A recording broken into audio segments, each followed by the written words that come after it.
We've practiced rewriting these more complex integration problems where we have a composite function in a form that matches our simpler integration statements.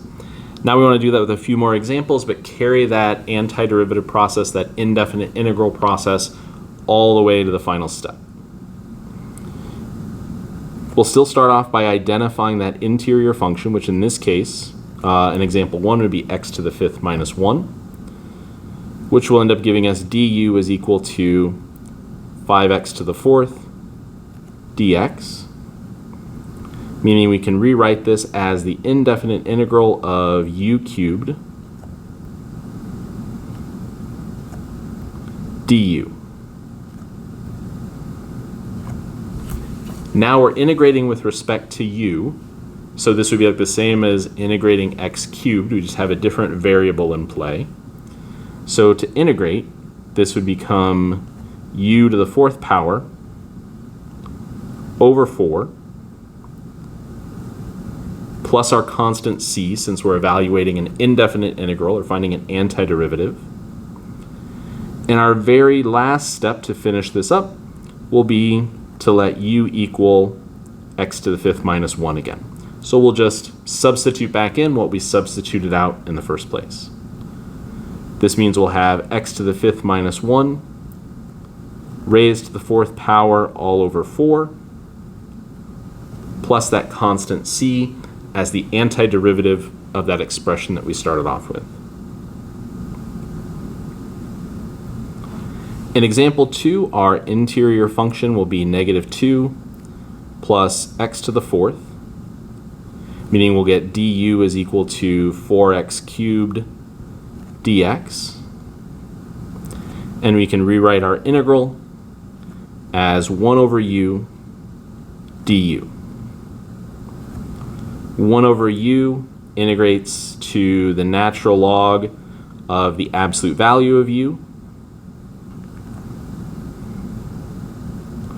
plus c, and then we'll substitute back in what we swapped out, which was negative 2 plus x to the 4th plus c.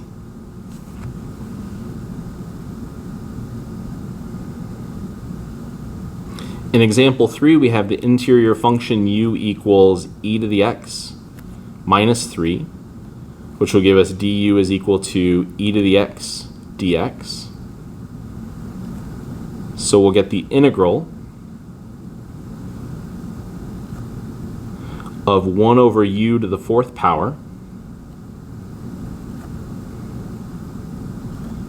du, which is the same thing as the integral of u to the negative 4th power du, meaning our integral will be u to the negative 3rd over negative 3 plus a constant c.